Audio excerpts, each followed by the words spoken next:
Les nouveaux maîtres du mystère. Pierre Billard présente Jacques Morel et Sandrine Pochcaille dans N'allumez pas ou je tire, un suspense de Michel Avenel.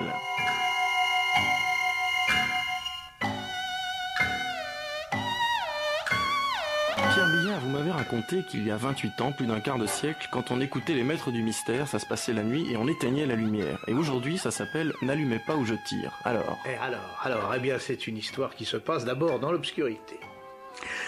Imaginez un personnage, un écrivain, arrivé au sommet de sa gloire, bien installé, qui habite une très belle maison de campagne, et qui est seul chez lui, tranquille, en train de méditer à quelques futurs romans, lorsqu'un soir d'orage, quelqu'un fait irruption dans son bureau. Et c'est une jeune femme, une jeune fille, et qui tient un pistolet à la main. Et alors là, imaginez ce qui peut suivre.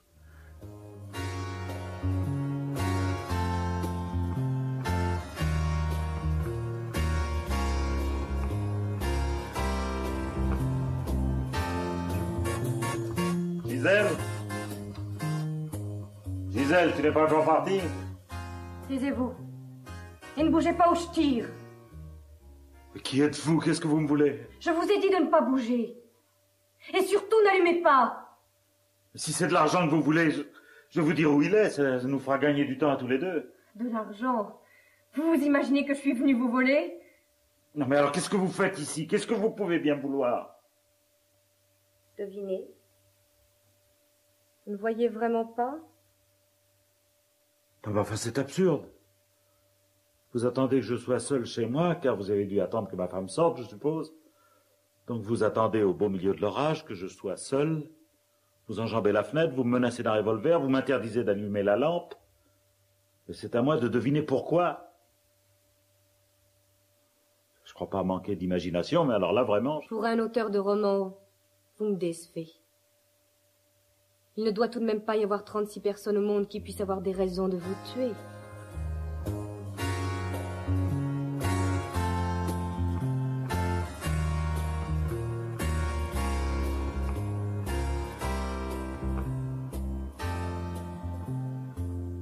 Me tuer? C'est pour me tuer que vous êtes ici? Mais qui êtes-vous? Si j'ai pu vous faire tort de quelque façon que ce soit, croyez bien... Me faire tort?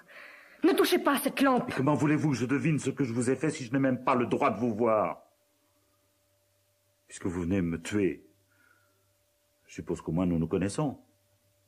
J'aurais quand même aimé savoir... Ne bougez pas. Vous allez le savoir. Je n'ai pas l'intention de vous épargner ça non plus. C'est si terrible. Vous n'avez pas la moindre idée? Écoutez, madame. Mademoiselle. Ah, ben vous voyez, voilà au moins une chose que j'aurais réussi à apprendre par moi-même. Je ne sais pas si c'est la colère qui durcit votre voix, en tout cas, je peux bien vous jurer que je ne la reconnais pas. Mais je suis prêt à parier que vous n'avez même pas 20 ans. Or, il y a tout juste 20 ans, précisément, que je vis ici en ermite, sans recevoir personne. Pas même les journalistes, qui d'ailleurs me le pardonnent assez mal. 20 ans que je n'ai pas quitté cette maison. Maison. Vous êtes modeste. Une ancienne bastide que j'ai fait restaurer, c'est tout de même pas un château. J'ai une certaine aisance, je ne le nie pas. Mes livres se vendent bien.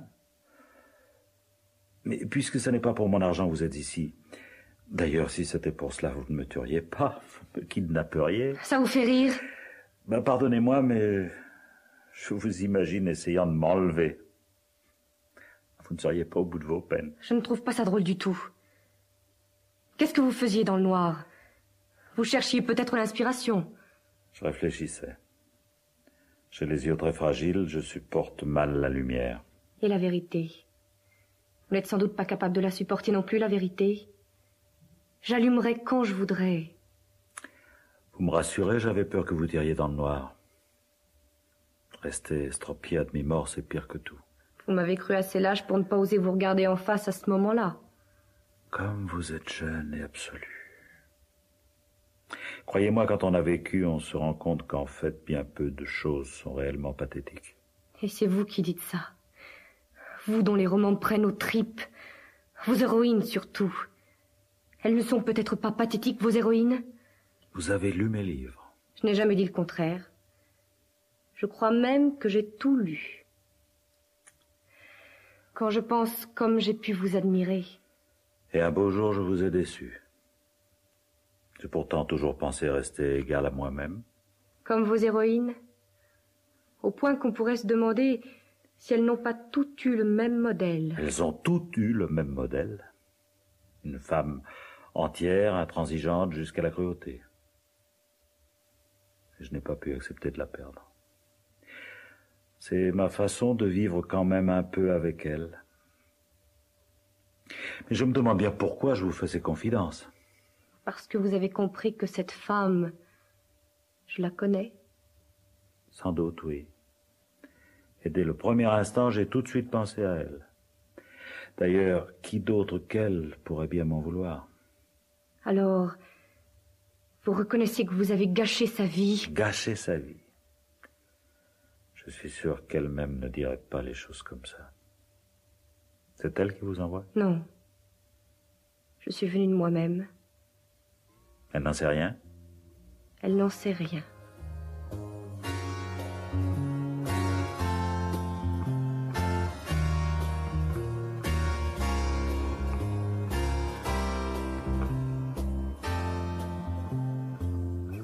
Vous n'êtes tout de même pas... Sa fille? Si. Oh mon Dieu, je comprends tout. Vous y avez mis le temps.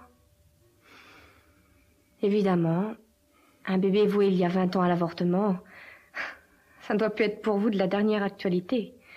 Mais quand même... Écoutez-moi, je vous en prie, essayez de m'écouter. Je vous jure que je ne cherche pas à vous distraire ni à vous attendrir. Vous avez certainement beaucoup de choses à me dire, mais laissez-moi d'abord parler. Il est tellement important que vous sachiez comment tout s'est passé. Que croyez-vous m'apprendre de nouveau? C'est l'histoire la plus banale et la plus lamentable qui soit. Ça tiendrait en 3 lignes. Un homme marié a une liaison avec une femme plus jeune. Il lui fait un enfant dont il ne veut pas et retourne repentant dans le giron conjugal. Il n'en est d'ailleurs plus ressorti depuis. Non, je vous en prie, laissez-moi le temps de m'expliquer. Ma femme est allée faire quelques courses au village. Elle sera là au plus tard dans un quart d'heure. Il faut que j'aie le temps de tout vous raconter. Je suis curieuse de voir ce que la peur de mourir peut vous faire inventer comme excuse. Mais ne vous faites pas trop d'illusions. Vous avez bousillé la vie de ma mère. Et je vous jure que vous le paierez. Ça ne vous est jamais arrivé à vous de dire ou de faire quelque chose et de le regretter 10 secondes plus tard? Le seul remords de toute mon existence, c'est d'avoir réagi un jour comme vous vous apprêtez à le faire, sous l'impulsion du moment, sans réfléchir. Dites-moi si je me trompe, vous venez tout juste d'apprendre que je suis votre père, n'est-ce pas? Oui. Je le sais depuis hier soir. Et vous n'avez pas dû fermer l'œil de la nuit, vous avez pris le premier train au petit matin, puis sans doute un taxi jusqu'ici. Et vous avez attendu dehors, sous la pluie, un moment favorable. Il ne s'agit pas de moi pour le moment. C'est vrai. Je voulais simplement vous dire que je comprends votre réaction. À l'époque, donc, l'espace de quelques secondes, j'ai entrevu toutes les difficultés, et je vous laisse les imaginer. Et après coup, je me suis même avoué quelque chose d'encore moins glorieux. J'avais eu le sentiment d'être roulé. Comment? Vous avez cru que ma mère n'avait rien trouvé de mieux pour se faire épouser? C'est ça, dites-le. Pas du tout. J'ai même pas pensé à cela. Non, je voulais parler d'autre chose. Cet enfant, elle l'avait voulu sans me prévenir. Je me retrouvais père à mon insu. Elle s'était servie de moi comme d'un reproducteur. J'ai trouvé que c'était quand même un peu violent. Mais j'ai eu contre elle un terrible mouvement de colère. Bien sûr, quand je l'ai vue changer de couleur, j'ai compris que tout cela était aberrant. Seulement, elle s'est enfuie comme une folle et puis... Vous n'avez rien fait pour la rattraper. C'était trop tard. Je ne l'ai plus jamais revue. Vous auriez pu essayer de lui parler, lui écrire. Vous croyez que je n'ai pas essayé? J'avais beau envoyer des lettres avec prière de faire suivre, elles me revenaient toutes avec la mention partie sans laisser d'adresse.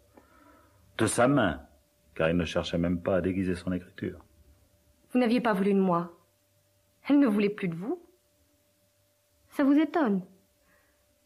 Vous la laissiez tomber avec un gosse que vous lui demandiez de faire passer, et vous auriez voulu qu'elle écoute en plus vos bonnes raisons. Au bout du compte, il aurait peut-être fallu qu'elle vous demande pardon pour ce qu'elle vous avait fait. Mais comprenez-moi... Non. Si au moins vous manifestiez un peu de remords. Et si au moins vous me laissiez parler? Votre femme va revenir. Vous comptez m'endormir avec votre bavardage jusqu'à ce qu'il soit trop tard, et que je ne puisse plus tirer. Vous dites que j'ai gâché la vie de votre mère. Comment pouvez-vous en être si sûr? Après tout, elle a fait ses choix. Bon, mais à supposer que vous ayez dans une certaine mesure raison. Je suis déterminé à la dédommager, sans doute. Mais taisez-vous. Vous me faites horreur avec votre fric. Si vous vous calmiez un peu. Ou peut-être qu'à moi aussi vous allez offrir un dédommagement. Pour que je me taise et que je disparaisse. Comment pouvez-vous vous tromper à ce point? Mais c'est cela. Posez-vous en victime. Allez, continuez, comme tout à l'heure. Jouez l'incompris. Oh non, c'est vraiment trop commode. Bientôt, si je vous laisse parler, c'est vous qui aurez raison et moi qui aurai tort. Vous pensiez déjà prendre l'avantage et en réchapper. Je suis désolée. Cela ne marche pas. Maintenant, c'est moi qui vais parler, avant qu'il ne soit trop tard. Je regretterais beaucoup que vous mouriez sans apprendre ce que j'avais à vous dire. Désolé, mais toi aussi, tu m'entendras d'abord jusqu'au bout. Non. Oh, non. Non. C'est pour ça que vous avez allumé. Que vas-tu encore imaginer? Vous avez vu le moment où j'allais tirer avant le retour de votre femme. Vous n'avez pu trouver que cela. C'est moche. Tu vois comme je commence à te connaître. J'étais sûr que tu allais l'interpréter comme cela. Mais j'avais plus le choix des moyens. Et je te jure que c'est pour toi que je l'ai fait, pour t'éviter de gâcher ta vie en quelques secondes. Parce que j'aurais eu d'air mort d'avoir tiré sur un... C'est bien cela. T'es toute prête à tuer, mais on a peur des mots. Il faut donc que je la finisse pour toi, ta phrase, hein? Parce que tu aurais eu des remords d'avoir tiré sur un infirme. Tu comprends pourquoi je riais tout à l'heure à l'idée d'un kidnapping? Il y a longtemps que... c'est arrivé. Tu veux parler de mon accident? J'y arrive.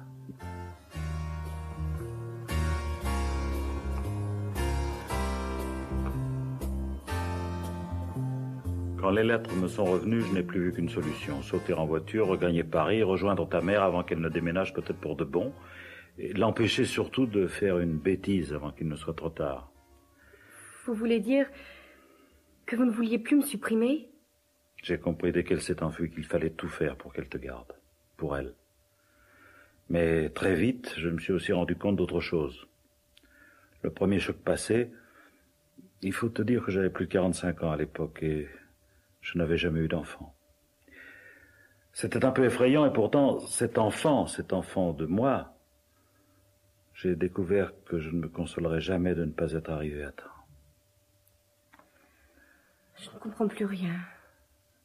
Alors la suite, tu peux l'imaginer. La nuit, la vitesse, un dérapage sur l'autoroute. J'ai tenu à ce que ta mère ne le sache jamais. Elle se serait jugée responsable. C'est cela qui lui aurait vraiment gâché la vie. De toute façon, quand j'ai été hors de danger, il y a longtemps que les jeux étaient faits pour toi. Je ne pouvais plus qu'espérer. Qu'elle m'aurait gardé malgré tout. Oui, j'essayais de m'accrocher à cette idée. Si elle gardait cet enfant, il ne me devrait rien. En revanche, si elle m'avait su handicaper à la charge de ma femme jusqu'à la fin de mes jours, je suis sûr qu'elle se serait punie en te sacrifiant. Alors elle n'a jamais rien su de mon accident. Quant à ma femme, à qui j'ai dû tout raconter, elle a admis mes raisons. Il faut même lui rendre cette justice si personne n'en a jamais rien su, si même les journalistes me croient simplement misanthrope. C'est en grande partie à elle que je le dois. Mais puisque vous n'étiez plus hostile à ce que ma mère me garde, Oui. Puisque votre femme acceptait même de vous aider, Oui. comment se fait-il que vous n'ayez pas tenté de me connaître? Pourquoi avez-vous envoyé cette lettre abominable? Quelle lettre? Celle que tante Berthe a reçue en réponse à la sienne. Malgré la défense de maman, elle avait cru agir dans son intérêt et dans le mien, en vous annonçant ma naissance. Pourquoi avez-vous répondu comme cela si... Je comprends vraiment plus rien. Vous ne pouvez pas nier. Elle existe, cette lettre. Je l'ai vue hier soir. Pourquoi m'avez-vous menti? Vous devez quand même vous souvenir de ce que vous avez écrit. Que cet enfant, vous n'en avez rien à faire, que vous ne pouviez même pas être sûr d'être le père. Vous ne vouliez pas porter le chapeau pour un autre. C'est quand même bien vous qui avez écrit ça. Et vous ne pouvez pas comprendre que j'ai eu envie de vous tuer? Tu pourrais reconnaître mon écriture. Oh, vous ne vous êtes même pas donné la peine d'écrire à la main. Elle était tapée à la machine. C'était sans doute encore un peu plus injurieux comme cela. Vous savez que je ne tirerai plus sur vous maintenant. Ce n'est pas la peine de vous défendre de l'avoir écrite. Tante Berthe est formelle. Elle avait des dédicaces de vous. Il est hors de doute que la signature et l'écriture de l'enveloppe sont de votre main. Une lettre dactylographiée. Oui, évidemment, je comprends tout. Vers l'époque de ta naissance, j'ai de mon côté écrit à ta tante Berthe. Ou plutôt, ma femme a écrit en mon nom. Et j'ai dû quand même faire l'enveloppe, mais à cette époque, dès que j'essayais de sortir quelques instants de l'obscurité, c'était d'affreux maux de tête, tout se brouillait. Même cette lettre-là, j'ai dû la lui dicter. Je demandais juste si l'enfant était ou non venu au monde. Ma femme acceptait que je le reconnaisse. Par retour, Berthe m'a répondu que ta mère avait avorté. Mais, alors vous ne saviez pas que j'existais? Mais enfin, comment? Il y a une explication. La lettre que j'ai dictée n'est jamais partie. Je n'ai jamais eu connaissance de celle de ta tante Berthe. J'en ai signé une autre sans savoir ce qu'elle contenait. Votre femme?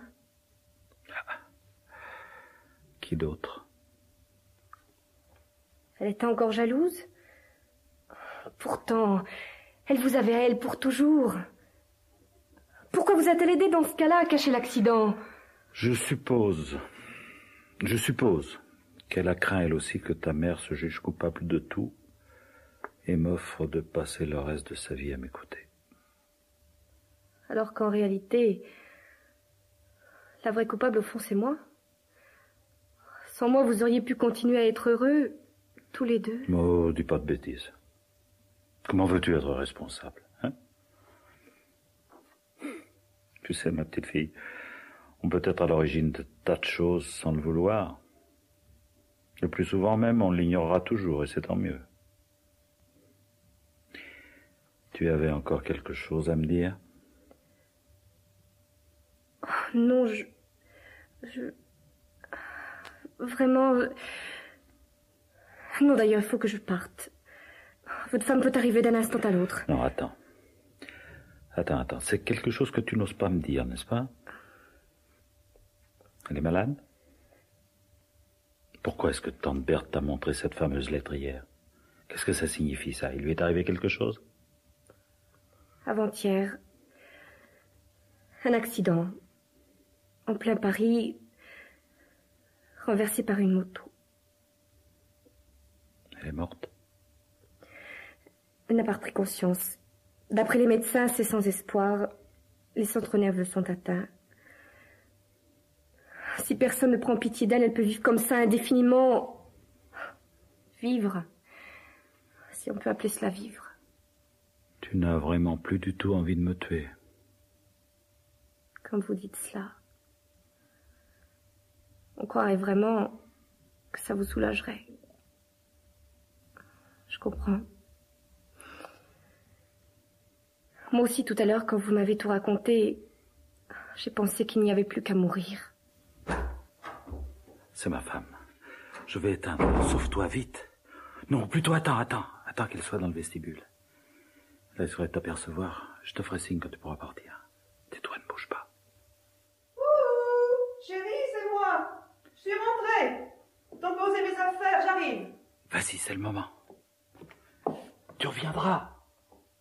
Je m'entends déjà plus. Qu'est-ce que c'est que ça? Son revolver.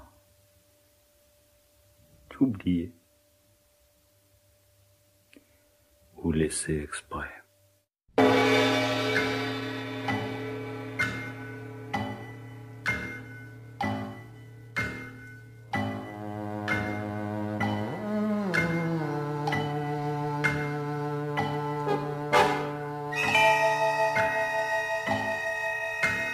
C'était les nouveaux maîtres du mystère.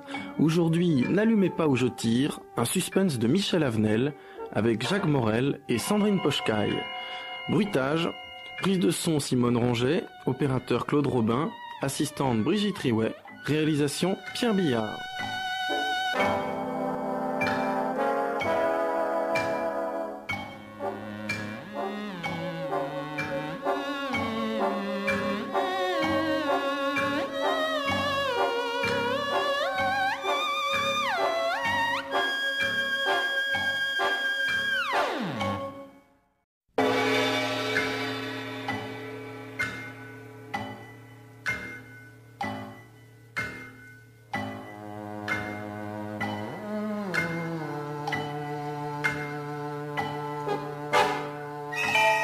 Les nouveaux maîtres du mystère, Pierre Billard présente aujourd'hui Jacques Berthier, Nathalie Nerval, Didier Rousset et Nelly Allard dans Les deux sons de cloche, un suspense de Éric Assous. Pierre Billard, bonjour. Bonjour Sylvain. Pierre, quand je vois arriver une pièce avec la signature de Éric Assous, je sais déjà que c'est une pièce superbement montée, si je puis dire. Hein. Oui, une mécanique bien réglée. C'est vrai, Éric Assous est un de nos auteurs les plus doués. Et si l'on pense que c'est un tout jeune auteur qui n'est qu'au début de sa carrière, je peux vous promettre qu'on n'a pas fini d'entendre parler de lui. Hein. Alors là, justement, entendre parler de lui, vous parlez des deux sons de cloche. De quoi s'agit-il? L'histoire commence de façon extrêmement dramatique, par un coup de téléphone au milieu de la nuit. Un coup de téléphone, allô Richard? Oui, qui est là? C'est moi, ton père. Qu'est-ce qui se passe, papa? Ta mère a disparu. Alors évidemment, à partir d'un point de départ comme celui-là, on peut imaginer le pire. Mais vous verrez que, grâce au suspense, le pire n'est pas toujours sûr.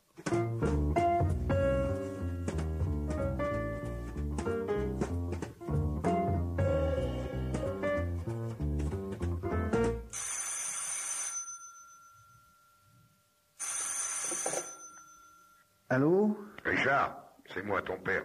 Mais quelle heure il est, là? Ben oui, je sais, c'est pas une heure pour appeler, il est très tôt. Mais il est même pas 7 heures. Alors, je te remercie, ma montre n'est pas encore arrêtée. Mais qu'est-ce qui se passe? T'aurais pas vu ta mère, des fois? Ben non. Pourquoi? Elle t'a pas téléphoné, ou donné des nouvelles? Non, mais attends, je comprends pas, là. Vous habitez plus ensemble? Plus depuis hier matin, figure-toi. Comment? Bon, apparemment, t'es pas en état de répondre. Alors réveille-toi, prends ton café, je te rappellerai plus tard. Non, je t'écoute. Qu'est-ce qui t'arrive? Bah, à moi, rien du tout, c'est ta mère. Elle a disparu. Mais comment ça a disparu? Oui, elle est partie de la maison et elle est toujours pas rentrée. Mais elle est partie pourquoi?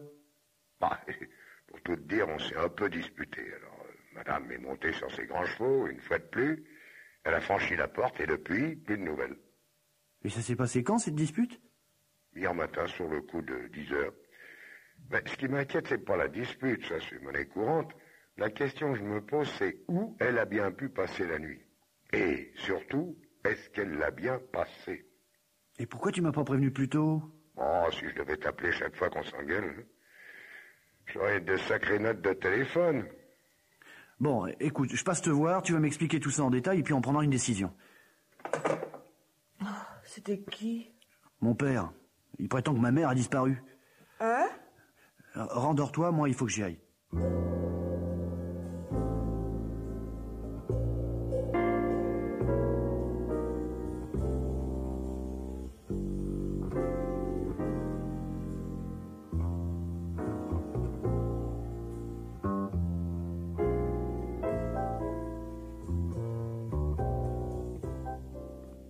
me regarde pas comme ça, je suis pour rien, moi. Mais cette dispute, c'était à propos de quoi? Oh, une vétille. Tu la connais. Tu peux pas dire la moindre chose en préjugeant de sa réaction. J'ai eu le malheur de me plaindre de maux d'estomac en incriminant le ragoût de la veille. Note bien que c'était pas une question de cuisine. À mon avis, c'était la viande qui devait pas être très fraîche. Mais qu'est-ce que j'avais pas dit là? Ouais, t'es jamais content, je suis pas ta boniche, etc., etc. Elle a pris son sac et elle a claqué la porte. Je précise que ce genre de scène est tout ce qu'il y a de plus banal chez nous. Ça, je l'ai vécu une bonne centaine de fois. La différence, c'est que cette fois, elle est pas revenue. Elle n'a pas emporté d'affaires. Ah, son sac à main. Moi, je pensais, elle va prendre un peu le frais, ça va la calmer, et puis voilà. Elle n'est pas rentrée pour le déjeuner. Je me suis fait une omelette, le soir, une deuxième omelette, et c'est là que j'ai commencé à m'inquiéter. Mais c'est à ce moment-là qu'il fallait me téléphoner. Oui, mais je me disais, elle veut me faire peur, elle veut donner une leçon, telle que je la connais.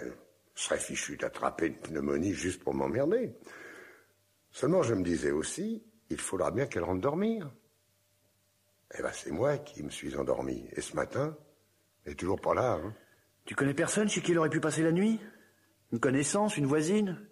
Oh, bah, il y a une certaine Madame Bouchard dont elle me parle souvent et qui habite le quartier. Elles se connaissent comme ça. Elles sont pas vraiment liées. Et t'as pas téléphoné à cette dame? Ah, d'abord, j'ai pas son numéro et surtout, je la connais pas, moi. Je crois l'air idiot. Bon, bah, y a pas 36 solutions, hein. Faut prévenir la police. Ah, on pourrait pas encore attendre un peu, non? On va pas embêter la police à cause d'une bagarre entre mari et femme. Mais elle a pu avoir un accident, on l'a peut-être agressée. Une agression sur ta mère, tu peux lui faire confiance. Elle saurait se défendre. On voit bien que tu lis pas les journaux. Si tu t'intéressais un peu à la rubrique faits divers, tu serais plus inquiet que ça. Ben, je suis inquiet, mais d'un autre côté, je sais très bien qu'il y a une explication toute bête et que nos disputes recommenceront comme toujours. Bon, ben en attendant, moi, je vais quand même avertir la police.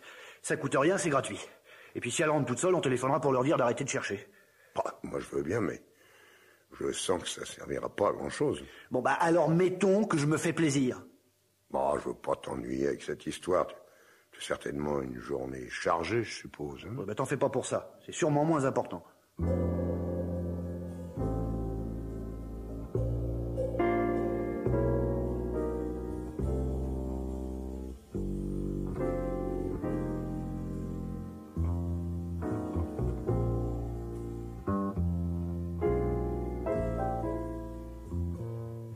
Alors? Ben, ça y est, c'est fait. Tu leur as donné les détails de la dispute? Non, je me suis pas trop étendu là-dessus. Enfin, eux, ce qui les intéresse, c'est le signalement, le poids, la taille, comment qu'elle était habillée. Tu leur as laissé la photo? Oui, en précisant qu'elle était pas très récente. Ouais. Ils vont écumer les hôpitaux, j'imagine. Ça, je sais pas au juste, le type m'a pas dit. Oh. Ah là là, elle m'aura donné du souci, ta mère. Tu te souviens de l'accident de voiture? Oui, enfin bon, ça remonte à... J'étais pas grand. Madame avait décrété que j'étais ivre et que j'étais pas en état de conduire. Elle a donc pris le volant sans avoir jamais passé de permis de conduire de sa vie. Si toi tu sais conduire, c'est que ça doit pas être sorcier, qu'elle disait. Résultat, on a bien failli rester tous les trois. Hein. T'en rajoutes un peu quand même, il n'y a pas eu de blessés. Ouais, ce jour-là, on avait la chance de notre côté. Enfin nous, pas la voiture. Tu sais pour combien j'en ai eu de réparation sur cette malheureuse voiture? Bon écoute, papa, c'est pas le problème, ça n'a rien à voir. Bah, avoue que c'est un personnage assez spécial, non? Et en vieillissant, elle a tendance à se spécialiser davantage. Ce genre d'histoire, ça n'arrive pas aux autres. Mais tu te rends compte qu'il lui est probablement arrivé quelque chose? Quoi? Qu'est-ce qui lui est probablement arrivé? On peut très bien imaginer qu'elle a été jusqu'au bout de la rue Saint-Chamond, là où il y a le chantier abandonné. Tu sais que c'est assez mal fréquenté par là-bas. C'est un repère de voyous, de clochards. Une agression qui se finit mal, ça se voit tous les jours. Et qu'est-ce qu'elle irait faire au chantier de la rue Saint-Chamond? Tu me dis qu'elle s'était énervée. Quand on est énervé et qu'on marche, on se rend pas précisément dans un endroit, on marche, c'est tout. T'aurais dû y aller y jeter un coup d'œil. T'es marrant, toi. Les endroits mal famés par ici, c'est pas ça qui manque. Je peux pas les faire tous. Ah non, tout ça, c'est pas très sérieux, hein.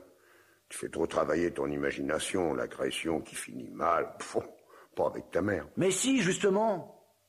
On est d'accord tous les deux pour dire que c'est pas quelqu'un de particulièrement docile. Moi, je suis sûr que si on la menaçait d'un couteau, elle serait capable de gifler son agresseur. Faut pas non plus exagérer. Quand elle sent qu'elle est la moins forte, elle a l'intelligence de se faire toute petite. Elle avait de l'argent sur elle? Oh, certainement, puisqu'elle a emporté son sac. Beaucoup? Oh, ça, j'en sais rien. J'ai jamais eu le droit d'ouvrir son porte-monnaie, moi. Bon, si tu permets, il faut que je passe un coup de fil à Odile. Elle sait encore rien de cette histoire. Oh non, c'est pas la peine de l'affoler. Elle est plutôt d'une nature anxieuse, cette pauvre fille.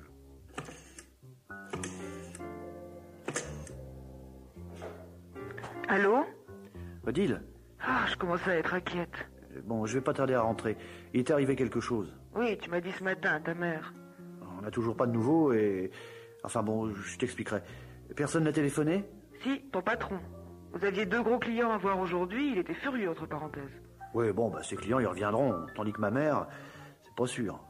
Je lui ai dit que tu avais un empêchement très grave et qu'il fallait pas qu'il t'en veuille. Je l'appellerai demain.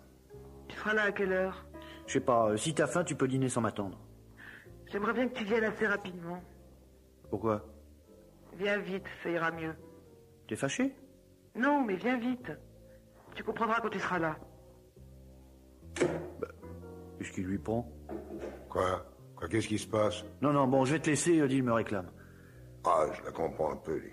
Retourne auprès d'elle et te fais pas de bile, ça va aller.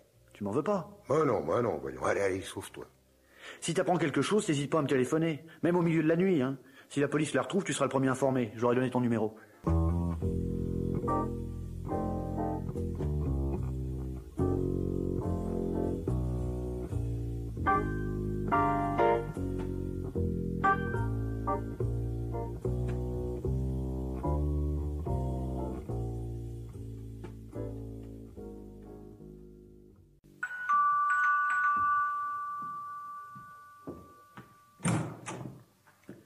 Bah, qu'est-ce que t'avais au téléphone?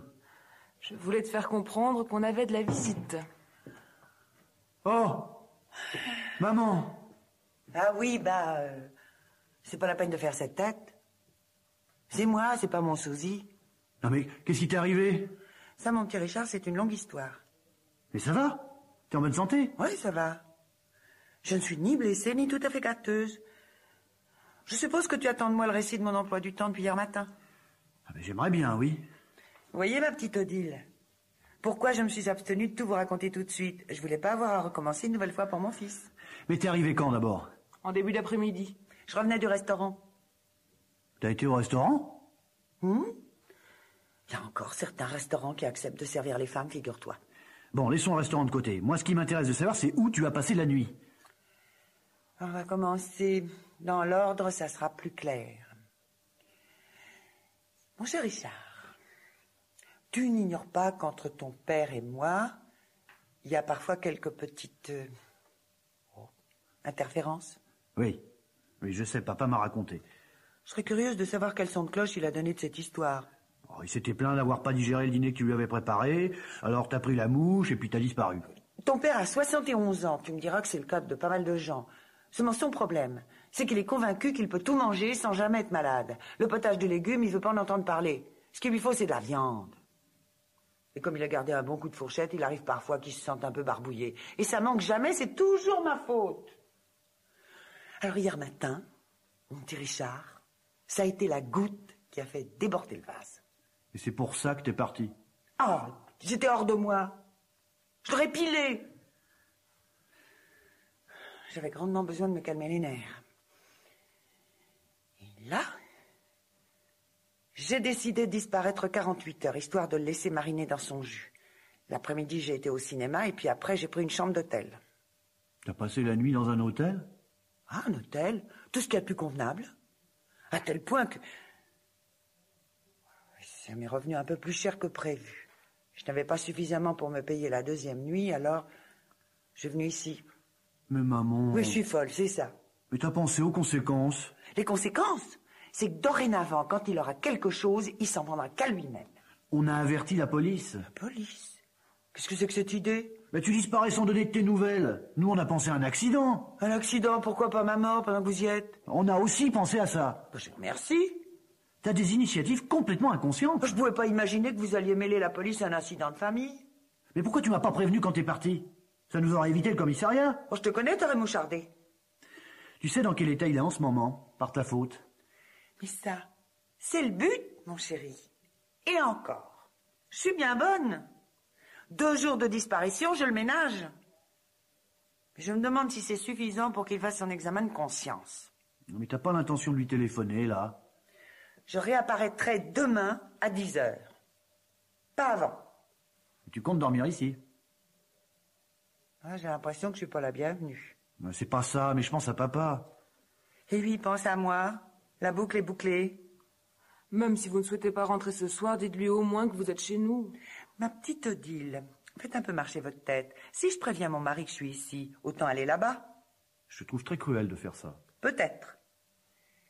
Mais ça aura forcément des effets positifs sur la suite de nos rapports. À qui tu téléphones? Au commissariat, il faut les prévenir que t'es revenu. Bon, le commissariat, d'accord. Mais attention s'il t'appelle ton père.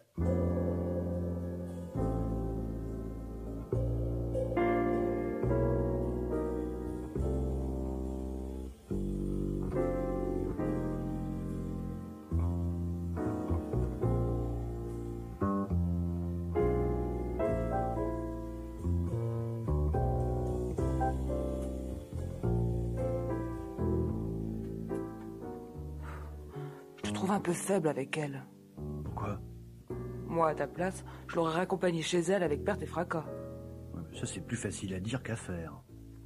Qu'est-ce qui t'empêche de téléphoner à ton père pour le rassurer? Rien. Ça t'embête qu'elle dorme ici? T'as peur qu'elle s'installe? Pas du tout, c'est pour lui que je m'en fais. On peut lui épargner une nouvelle nuit d'inquiétude. Oui, t'as raison. Elle en saura rien. Elle est sûrement en train de dormir à l'heure qu'il est. Bon, ben, je l'appelle tout de suite.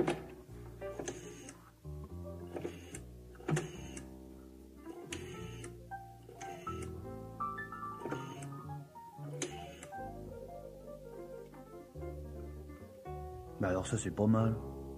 Qu'est-ce qu'il y a? Ça répond pas? Attends. Tu es sûr que tu as fait le bon numéro? Je recommence, mais...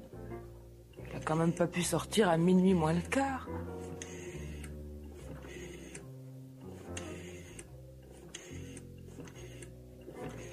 Bizarre ça quand même. Ah bah ça c'est la meilleure.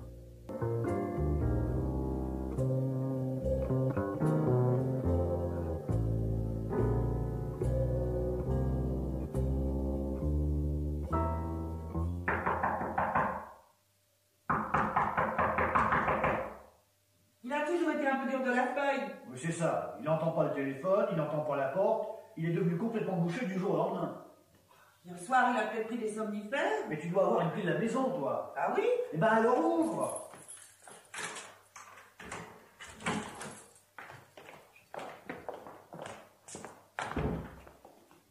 Fernand! C'est moi! Papa! Ah oui, tu! Y a personne. Oh, bah, c'était tragique.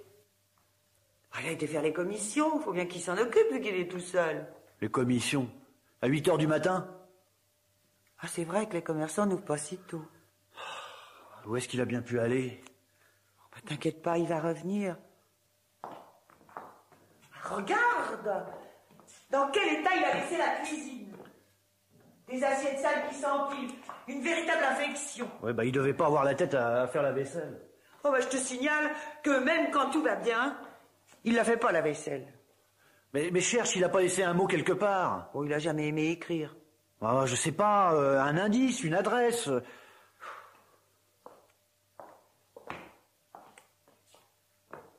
Ah, je vois rien. Mais c'est pas possible. Et s'il lui avait pris l'idée de passer te voir? Mais j'y ai pensé, j'ai demandé à Odile de ne pas bouger de la maison au cas où il passerait. Alors s'il y va, elle m'appellera aussitôt ici. Oh, il est peut-être en route. S'il a pris le bus, il lui faut bien 40 minutes. Mais je croyais qu'il pouvait plus prendre le bus. Que les marches étaient trop hautes pour lui. Oh, le célibat lui a donné un coup de jeune, c'est moi qui le faisais vieillir. Comment tu peux avoir le cœur à plaisanter? C'est pas la peine de l'attendre en faisant des têtes d'enterrement, ça le fera pas revenir plus vite. On va l'attendre, mais je te préviens, si à midi il est pas là, moi je vais à la police. Encore? Ah ben décidément, c'est une manie. Non mais je sais pas pourquoi, mais quelque chose me dit que c'est grave. Un conseil. Ne retourne pas dans le même commissariat, ils vont te rire au nez, hein. Il a pas dormi à la maison, il a disparu depuis hier soir, y a pas de quoi rire. Qu'est-ce qui te fait dire qu'il a pas dormi à la maison? Parce qu'il a pas répondu au téléphone? Et le lit n'est pas défait. Ça prouve rien. Il a très bien pu le refaire ce matin. Non, ça a toujours été un maniaque de l'aération. Pourquoi il a pas ouvert la fenêtre en sortant? Tout simplement parce que c'est hier soir qu'il a quitté la maison. Élémentaire, mon cher Watson. Vous êtes pire que des mômes. Hein. Quand c'est pas l'un, c'est l'autre. Et s'il avait dormi dans un hôtel, lui aussi? Oh non, c'est pas tellement son genre. Ah, qui sait? Bobonne n'est pas à la maison, c'est le moment d'en profiter. N'importe quoi. Bon, ben écoute, assieds-toi. Tu vas pas l'attendre debout? Mais j'ai pas envie de m'asseoir. Oh, tu me donnes le vertige à faire des allers-retours comme ça. Bon, bah t'as qu'à regarder ailleurs.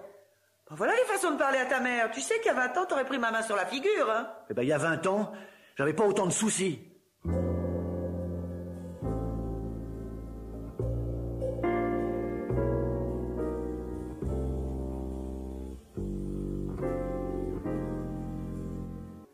Remarque, c'est l'heure à laquelle je déjeune, t'as pas faim? Pas tellement, non? Tu te fâches pas si je m'absente pour aller acheter du pain? Non, non, vas-y. T'aurais pas un peu de monnaie? Parce que moi, j'ai plus d'argent. Ah ben, non, j'ai que des gros billets, désolé. Oh, ça fait rien. Je vais piocher dans la boîte bleue. La boîte bleue, c'est quoi la boîte bleue? C'est la banque de la maison. Il n'y a plus rien. Où, plus rien? Je comprends pas. On met l'argent dans une boîte bleue derrière la pile de draps, elle est vide et grande ouverte. Mais t'as bien regardé? Vérifie toi-même. Je suis pas encore gâteuse. Ah bah oui. Elle est bien vide. Alors là, j'ai peur de comprendre. Quoi? Cambriolage?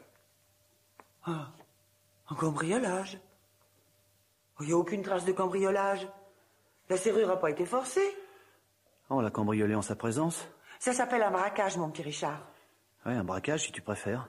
Oh, écoute, faut peut-être pas s'emballer. Oui, ben moi, je m'emballe. On a frappé à sa porte, il a ouvert croyant que c'était toi, et là, on lui a collé une arme sur le ventre et on lui a demandé ses économies. Tu crois? Oh, ça, le scénario est classique. Et qu'est-ce qu'ils auraient fait de lui? Ça, j'en sais trop rien. Bon, je téléphone à Odile pour lui dire qu'on va à la police. Non, attends. Le téléphone? Quoi, le téléphone? Mais regarde! Les fils! Ils ont été arrachés! Ah, les chameaux! Ah, t'es convaincu maintenant? Oh. Ça va... Tu pourras voir le triomphe modeste? Le triomphe? Parce que tu crois que ça m'amuse de triompher? Bon, allez, viens. Y a pas une minute à perdre. Oh, tu permets, je passe mon manteau. Ah bah ça alors, vous êtes ici? Alors, toi? Ah, tu nous en as donné du souci. Faudrait peut-être pas inverser les rôles. Comment vas-tu? Ah bah moi ça va, c'est pour Jeanne que je m'en faisais. Mais alors, t'as pas été cambriolé? Cambriolé, moi? Mais comment? On t'a téléphoné hier soir, tu répondais pas. Ce matin, on débarque, on constate que les économies ont disparu de leur cachette. Et on trouve les fils du téléphone arrachés. On se dit, il a disparu depuis hier soir, c'est grave. Hier soir, j'étais à la maison. J'ai eu un problème avec le téléphone. Effectivement, la prise s'est cassée. Alors j'ai essayé de réparer moi-même. Oh, t'as jamais été un as du bricolage, mon pauvre Fernand. Ah non, ça c'est vrai. Alors ce matin, je me suis levé tôt et j'ai été faire un saut à l'agence de télécommunications pour qu'il m'envoie quelqu'un, voilà. Et comme je voulais pas aller en autobus parce que j'aurais mis un temps fou, j'ai pris le dernier billet de 200 francs dans la boîte bleue et j'y suis allé en taxi. Eh ben, tu peux te vanter de nous avoir donné une peur bleue, hein? Ah, si tu avais pas disparu, j'aurais pris mon temps pour faire réparer le téléphone. Seulement là, c'était important, hein. J'avais besoin que le téléphone fonctionne. Et pourquoi t'as mis autant de temps pour revenir? Oh, bah, il y avait une file d'attente, on se serait cru sous l'occupation. J'ai dû faire la queue comme tout le monde. Ah, j'aspire mieux. C'est peut-être à mon tour de vous demander des explications maintenant. Quelles explications? Concernant ta disparition. Oh bah, serre-moi un petit remontant d'abord, j'ai besoin de me remettre de mes émotions. Hein. Bon. Eh ben, je vais vous laisser vous arranger entre vous. Je peux pas m'éterniser, moi. Tu veux pas rester déjeuner? Non, je te remercie. À vous deux, vous m'avez coupé l'appétit pour quelques jours. Bah, heureusement que t'as pas vu le sang. Hein. Quel sang? Et sur le tapis, j'ai pas réussi à faire disparaître la tache. C'est arrivé comment? Alors, en essayant de bricoler la prise du téléphone, j'ai joué du tournevis avec un peu trop de précipitation et je me suis entamé le doigt. Alors toi, t'auras pas une. Les taches de sang, ça ne part jamais. Surtout quand elles ont eu le temps de sécher.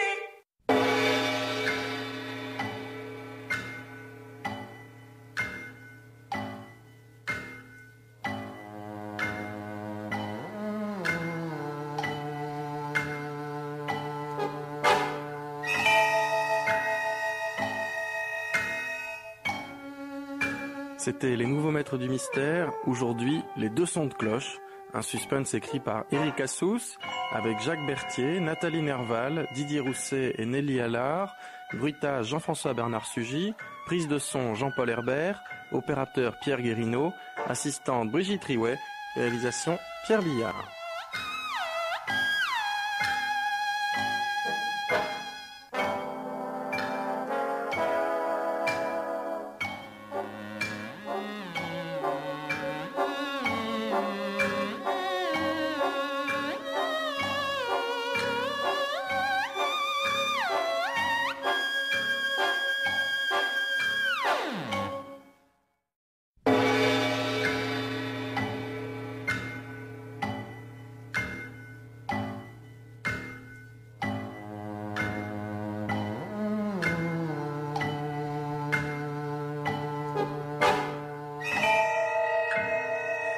Les Nouveaux Maîtres du Mystère, Pierre Billard présente aujourd'hui Gisèle Pascal, Guy Pierrot, Bruno Balp, Dominique Paturel et Claude Chantal dans Un léger soupçon, un suspense écrit par Dominique Bailly. Pierre Billard, bonjour. Bonjour Sylvain. Je vous souhaite d'abord une bonne année, commençons comme ça. Moi aussi, ne perdons pas de temps. Tout à fait. Alors qu'est-ce que c'est qu'un léger soupçon? C'est un soupçon à la légère, c'est ça? C'est un peu ça. En fait, c'est une pièce légère. Une pièce policière. Je ne vous cache pas qu'il s'agit cette fois d'un thème policier, mais pris un petit peu à la blague, hein, enfin un peu à la plaisanterie. Hein. Un jour comme aujourd'hui, 31 décembre, on peut bien se permettre une petite fantaisie. Alors une fantaisie policière. C'est nouveau que vous voilà, c'est une fantaisie policière où nous verrons un malheureux détective privé qui est engagé par des gens pour débrouiller une histoire et qui perd son latin.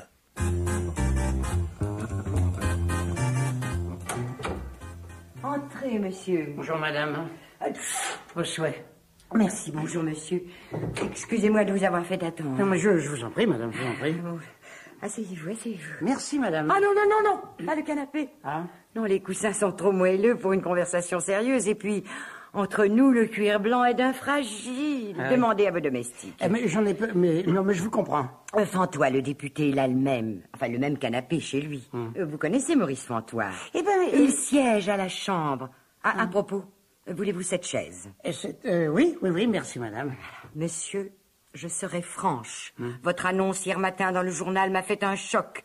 Pour un détective privé, vous êtes peu cher. Et c'est vrai, mes prix sont concurrentiels. Je pense que c'est une bonne politique en période de crise. Enfin, je le crois. Ah oui, la crise. Oh, j'oublie toujours. Bon, et si on en venait à notre petite affaire? Eh bien, je vous écoute, madame. Voilà, je vous préviens. La mission que je vais vous confier est sans intérêt. Elle fera de vous un James Bond de gouttière.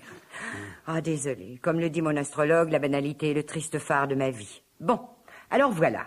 Vous allez filer mon mari. Bien, madame. Vous connaissez Gaëtan? Non, mais je Il est riche. Très riche. Homme remarquable, tous les journaux le disent, et d'une constance pensée. Il est fidèle à ses idées, à ses collaborateurs, à ses buts, à ses convictions religieuses, à ses rendez-vous, à son chien. Bref, il est fidèle à tout. Alors je vous demande, comment serait-il fidèle à sa femme? Oui, tout homme normalement surmené doit être muni d'une petite soupape, ou alors il implose. Gaëtan n'implose pas, donc il me trompe. Et c'est humain, biologique. Oui. Pour le moment, je n'ai pas de preuves. Oh, une vague odeur de poudre de riz bon marché, une trace rouge baisée sur un revers de veston. Rien de concret, quoi. J'ai l'habitude, c'est la 17e. La 17e? Oh, oui, tant que ça. Oui. Quand ça se produit, je fais toujours faire une petite enquête discrète, simple prudence. Mon mari est aussi gros que riche, monsieur. 98 kilos. Et un bon nombre se partagent le menton et le bas-ventre. Morphologie qui classe son homme dans la catégorie lapin d'amour ou chouchou de mon cœur. Et qui classe la donzelle dans la catégorie crocheteuse de chéquier. Vous me suivez? Ah oui, je crois, oui, madame. Comprenez-moi. Il me faut l'adresse de la fille, son nom, ses fréquentations, et je m'occupe du reste. Le reste? Arrêtez les frais. Gaëtan est un homme très important. Faites-moi confiance. J'agis avec délicatesse, intelligence et classe. Scénario aussi invariable que le trajet d'une rame de métro. 17, vous pensez. Quand je veux m'amuser, je fais autre chose, je vous assure. Oh, mais ce sont des petits soucis tout de même. Ah, ça, je veux bien le croire. Votre nom, déjà? Gaston Duvant, mais avec un A. Ah, oh, charmant.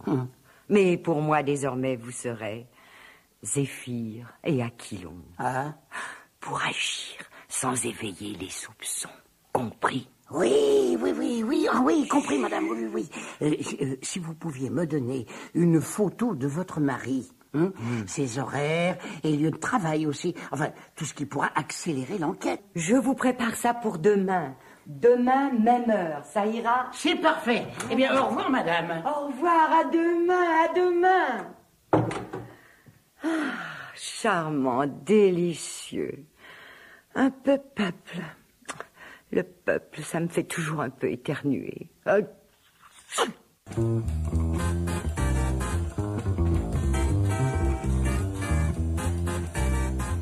Alors, Gaëtan, c'était comment? Oh, épuisant. Bah, tu sais ce que c'est, canard. Je crois, oui. Eh bien, viens vite te coucher. Tu as un pyjama propre sur la chaise. Ah, bien. Tu es tombé sur une affaire? Hein? Qu'est-ce que tu dis? Eh ben, c'était bien un dîner d'affaires. Oui, canard. Eh ben, voilà. Alors, je te demande si tu es tombé sur une belle affaire. C'est intéressante. Oui. C'est le principal. Non, ce que j'arrive plus à supporter, c'est le dîner. Devoir en même temps vider son esprit et remplir son ventre, c'est... Sans parler du contraire. Pardon? Oh, rien, connard. Tu as raison. C'est éreintant. Sur la chaise, ton pyjama. Ah, oui. Attends. Non, il y a tout simplement des sports qui ne sont plus de mon âge. Et le dîner d'affaires en est un. Oui, tu es complètement fou, connard. Ton dernier check-up était flambant comme le cours du dollar. Non, tu as vu ça?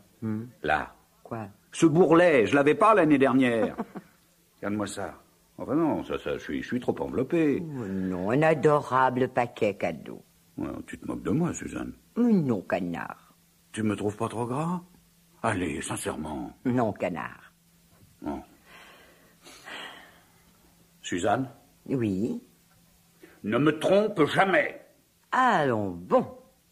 Pourquoi tu me dis ça? À cause du mégot. Le mégot? Le mégot n'est qu'un indice parmi d'autres. Ah bon? Écoute-moi bien, Suzanne. Oui. Ma carrière est au zénith.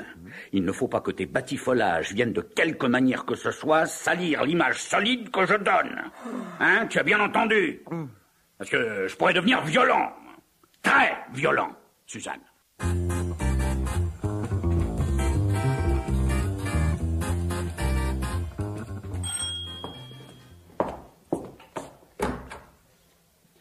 Bonsoir, Jean-Bernard. Gaëtan, entre vite. Alors, comment va? Oh, fatigué, mon petit vieux. Non, j'ai dû encore grossir. Et comment se porte Suzanne? C'est ce que je suis venu te demander. Ouais, je sais. Je n'en ai pas dormi de la semaine, alors. Alors bon, pourquoi? J'ai l'impression de faire un sale boulot de flic. Si tu n'étais pas mon vieil ami... Hein. Bah justement, je le suis. Alors tout va bien. Hein? Tu fais ça par amitié. Et aussi parce que tu as besoin d'argent, non? Bon, alors, à propos, j'aurais peut-être quelque chose pour toi dans la boîte. Ah oui, non, mais t'emballes pas, hein, ça, y a rien de sûr, et c'est pas avant mars. Désolé, mon vieux, je fais tout ce que je peux pour te sortir du chômage, mais à ton âge, hein, c'est pas facile. Bon, alors, en attendant, disons que je te paye pour suivre Suzanne et que toi, tu me rends service. C'est tout, hein? Allez, tu m'offres un verre? Gaëtan, on se connaît depuis assez longtemps. Enfin, pourquoi surveiller Suzanne? Eh ben, mais... non, mais c'est seulement de la jalousie? Non, de la prudence. Explique-toi. Mon cher ami, Suzanne est une belle plante, mais c'est moi qui dors avec les racines. Et je peux te dire qu'elle les nourrit, ces racines. Crème grasse, masque de beauté, dépilatoire, lotion miracle. Tu n'imagines pas tout ce que je bouffe comme engrais chimique sur l'oreiller depuis 20 ans. Alors, à ton avis, pour qui elle fait ça? T'as de ces questions, toi. Pour elle et puis pour toi, quoi. Non, mais tu veux rire. Si c'était pour moi, elle s'enduirait le jour et serait belle quand je rentre. Or, tiens-toi bien. À minuit, elle a déjà ses emplâtres. Fais un effort, rentre plus tôt. Mais comment veux-tu? Entre mes dîners d'affaires et ma petite amie, je... Ah, parce que t'en as une. Une petite amie, oui. Pourquoi ça te choque? Non, mais enfin, mon petit vieux, faut regarder les choses en face. Hein? Suzanne est une femme de riche. Donc, elle s'ennuie. Et le meilleur moyen de tromper son ennui, c'est encore de tromper son mari. Non? Hein? Non, je vois pas ce qu'il y a de drôle, là. Non, rien. Allez, continue. Continue. Ben, c'est toujours comme ça que ça se passe. Alors, tu penses bien que j'ai pris des devants? Oui. Et, à propos, je voulais te demander, comment seras-tu avec Suzanne si... Je te connais, tu peux devenir très colérique, violent même, tu vois.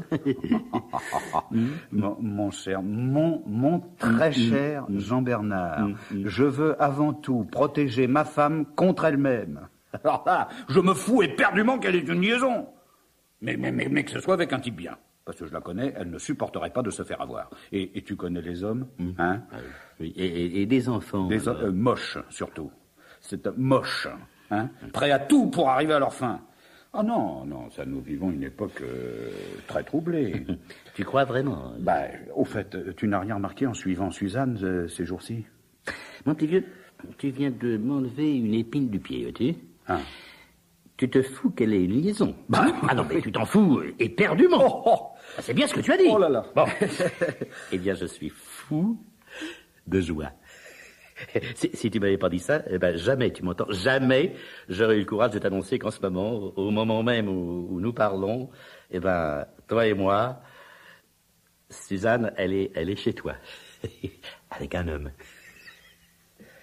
Hein? C'est que, hein? Ah. Bon. Mais ça va? Mais t'es tout pâle, mon vieux. Un cognac? Non, je t'écoute.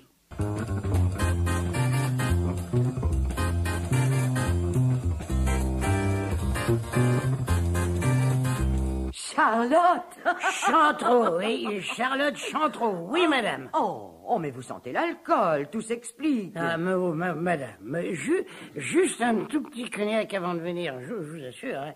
Ils le font sans gingembre à la brasserie du bas. C'est dommage parce que chez vous, il est meilleur. Non, mais l'alcool m'est fortement je dois pas boire. Mais l'alcool m'aide surtout à supporter cette... Monsieur Duvant. Madame, à vos souhaits. Merci. Je vous paie pour faire ce travail. Alors, vous pensez que je vais vous demander des preuves de ce que vous avancez? Des preuves? Mais madame, mais je les ai là. Attendez, c'est dans ma poche. Non, c'est pas celle-là. Attendez, bougez. Tenez, voilà. Regardez, j'ai pris des photos. Regardez. Charlotte. Je vous l'avais bien dit, hein. Charlotte, c'est ça, oui. Épouse de Jean-Bernard Chantreau, qui est... Le meilleur ami de Gaëtan, mais taisez-vous. Mais c'est d'une banalité à vomir. Tenez, regardez, là, ils sont au parc Monceau, devant les canards. Oh. Oui, les canards ont bougé, mais ça n'a pas d'importance. Nos 2 pigeons, on les voit bien. Vous trouvez pas? Si. Bon, alors là, ils sont au restaurant, et puis là, ils vont entrer dans cet hôtel. Charlotte, mais qu'est-ce que ça veut dire? Pas du tout le style de Gaëtan, ça. Pouf, je me rappelle en maillot, pas de sein, 2 grains de beauté, gourde en plus, du vent. Madame, servez-nous 2 cognacs. 2 cognacs, 2 chacun? Si vous voulez. D'accord, mais avec du gingembre. Avec ce que vous voulez. Ah, si. Charlotte, mais qu'est-ce que ça cache? Monsieur Duvant, vous aimez les gourdes? Vous pourriez tomber amoureux d'une gourde? Moi... Cette question, vous savez ce qu'elle fait, Charlotte Chantreau? Non. Vous savez, non, hein? Vous ne savez pas ce qu'elle fait. Non. Son mari est au chômage. Eh bien, elle reste avec lui. Eh bien, j'appelle ça une idiote, moi. Une idiote dangereuse. Mon Gaëtan, cet homme trempé dans l'acier, elle va m'en faire une grosse brioche fondante. Aïe. Heureusement, je suis là. À votre santé, monsieur Duvant. À votre, madame. Je suis contente de vous. Vous avez bien travaillé. Merci. Moi, je vais jouer serré. Tout de même, hein, l'humanité, C'est ça. Allez, encore un peu de cognac. Ah oui. Ils sont peut-être au lit en ce moment. Ah non, alors ça non, alors. Quoi? Non, en ce moment, votre mari est chez monsieur Chantreau. Oui, tout à l'heure, c'est bête. J'allais sonner chez vous, et pas de photos, je les avais oubliées. Alors, je repars chez moi, et je tombe sur qui? Sur votre mari. Alors, je le suis, et je le vois entrer chez son ami. Moi, j'ai grimpé les escaliers, et j'ai collé mon stéthoscope sur la porte. Et ben, ça marche pour entendre, vous savez, Et alors? Ouais, on m'a dérangé. Un médecin qui quittait l'appartement du dessus. Alors, on est redescendu ensemble, en parlant de la grippe.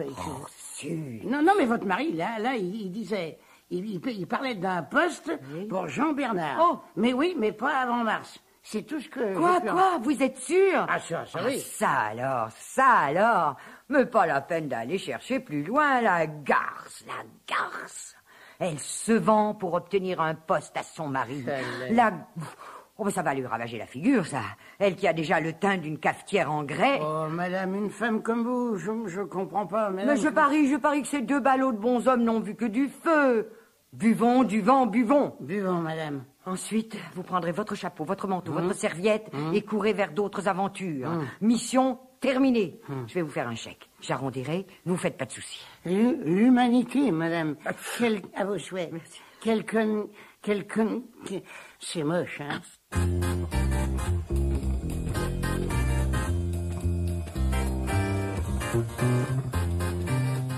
Libre à toi, mais tu devrais prendre un cognac, mon gars. Comment est-il? Moche. Je ne comprends pas, Suzanne. Mince. Une publicité pour Sanatorium Pilote.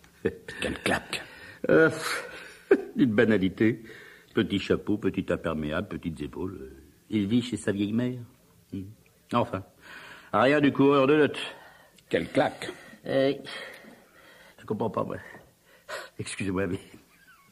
Imaginez Suzanne avec cet avorton. Ben, c'est son besoin de protection, ça. Que veux-tu? Moi, je suis pas un homme qu'on materne, moi. Et nous n'avons pas d'enfants. Alors. J'en ai parlé à Charlotte. Elle a ri. Elle a ri. Charlotte a ri? Encore plus que moi. Et entre nous, si tu veux mon avis, ça ressemble plus à une histoire de fantasme troublant. Ah oui, c'est psy. T'inquiète pas, en tous les cas, côté standing, rien à craindre. Hein. Suzanne ne s'affichera jamais avec ça. Oh non. Maintenant, je veux bien un cognac. Dis donc, ils sont ensemble en ce moment? Oui. Bon. Qu'est-ce que tu vas faire? Boire mon cognac. Ah. Et après? En boire un autre. Après, je verrai. Non, reste avec nous. Charlotte va rentrer. Dîne avec nous. Non, merci. J'entrerai dans un petit moment. Il fait quoi, ce monsieur? Aucune idée. Tu veux que je m'enseigne? Je suis pas professionnel de la filature, moi. J'ai beaucoup à apprendre. Oh, mais cherche pas. J'en sais assez. Dîne avec nous, j'insiste. Tu vas pas rester comme ça. Non, tu es gentil, mais je vais marcher dans les rues. Réfléchir. Je t'envoie le chèque demain. Oh, ça presse pas. Dis, si je te payais une toile.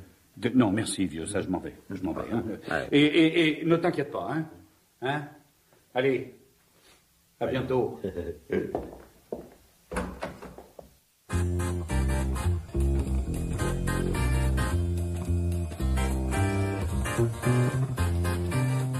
Allô, Jean-Bernard, c'est Suzanne. Très bien, et vous? Dites-moi, il y a longtemps que vous n'êtes pas venu dîner, Charlotte et vous. Que diriez-vous de jeudi? Ah, mais c'est parfait, alors. Jeudi, 20h. Et vous, ça va? Votre situation? Oh, toujours pareil. C'est désolant. Et Gaëtan n'a toujours pas... Ah bon? Ah, pas avant mars. Oh, il exagère, ce Gaëtan, je le trouve lent. Aurait-il peur de vous? Mais, parce que vous avez plus de charme que lui, toutes les femmes vous le diront. Et puis, vous ne manquez pas de talent. Un talent qui peut lui faire peur. Oh, vous savez que j'ai toujours eu un petit faible pour vous. Tenez, dînons ensemble jeudi prochain. Rien que tous les deux. Vous me raconterez tout. Et je verrai ce que je peux faire. Et passez me prendre jeudi. Je connais un petit restaurant intime et discret. Oui, c'est ça. À jeudi, cher Jean-Bernard. Et embrassez Charlotte pour moi. Et surtout, n'oubliez pas. Au revoir. Pas facile, l'animal.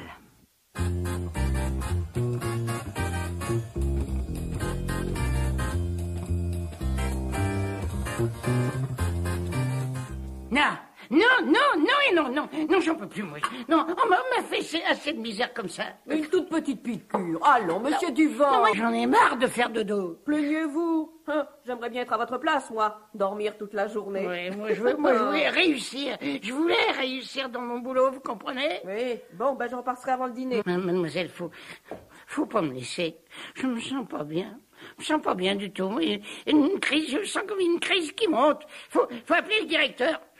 Je suis un minable, je suis un raté. Un raté, là. On se pique son petit cafard. Non, je suis un raté. Non, mais c'est normal, la première semaine. Oh, ça vous fait un grand changement. Vous en faites pas, allez. Vous resterez pas longtemps ici. J'ai l'œil pensé en 30 ans. Oui. Il y a ceux qui sortiront, et puis il y a ceux qui sortiront jamais. Oui, et puis il y a ceux qui devraient plus jamais sortir, hein. Plus jamais. Arrêtez de vous compliquer la vie. Ici, tout est simple. Et tout le monde est gentil. Il faut seulement bien écouter le docteur. Mais je peux pas oublier, moi. Je peux pas oublier. Vous pouvez pas savoir ce qu'ils m'ont fait dehors. Ils m'ont... Une pastille, ça fait bien digérer, c'est frais, c'est de la menthe. Je veux bien une pastille. Alors, on vous a fait tant de misère dehors. Oui. Vous direz, vous, que je vais pas bien. On doit me protéger, hein. Oh là là, si vous saviez ce qu'ils m'ont fait, les gens. Moches, durs, les hommes, les femmes, tout le monde, ils m'ont dit... J'ai peur. Appelez le directeur. Appelez le directeur. Je m'en occupe. Mais avant, vous allez faire un bon petit somme. Allez, je vais vous aider à vous mettre au lit. Vous êtes une bande de dingues, hein, vous savez. Ils sont tous dingues. C'est ça, allongez-vous. Ils m'ont le chèque de Suzanne en bois.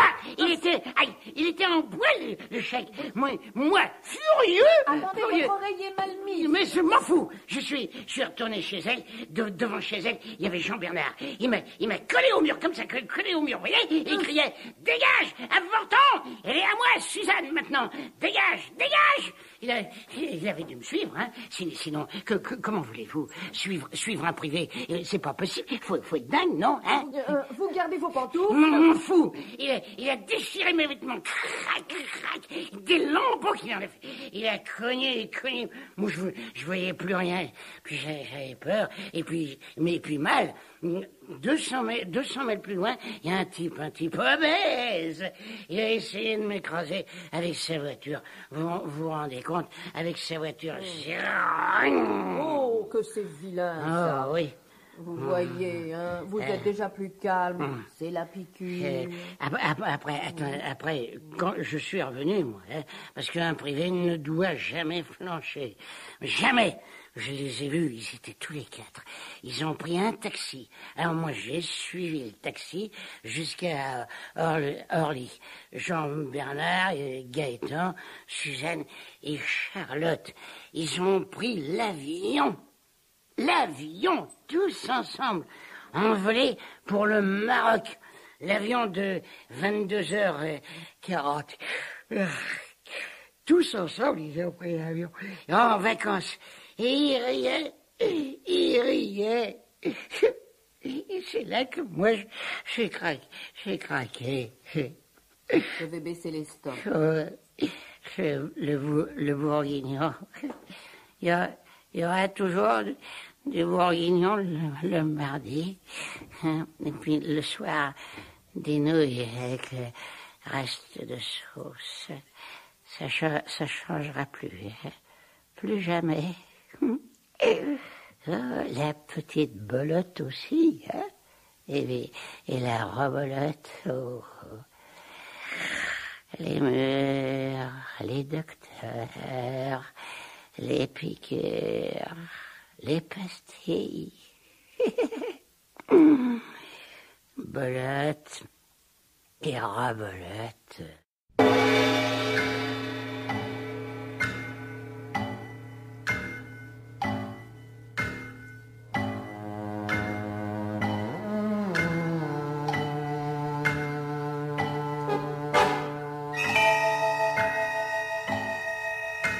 C'était Les Nouveaux Maîtres du Mystère. Cet après-midi, un léger soupçon, un suspense de Dominique Bailly, avec Gisèle Pascal, Guy Pierrot, Bruno Balp, Dominique Paturel et Claude Chantal, bruitage Dominique Aubert, prise de son Pierre Mine, opérateur Marc Duchesne, assistante Brigitte Riouet, réalisation Bernard Latour.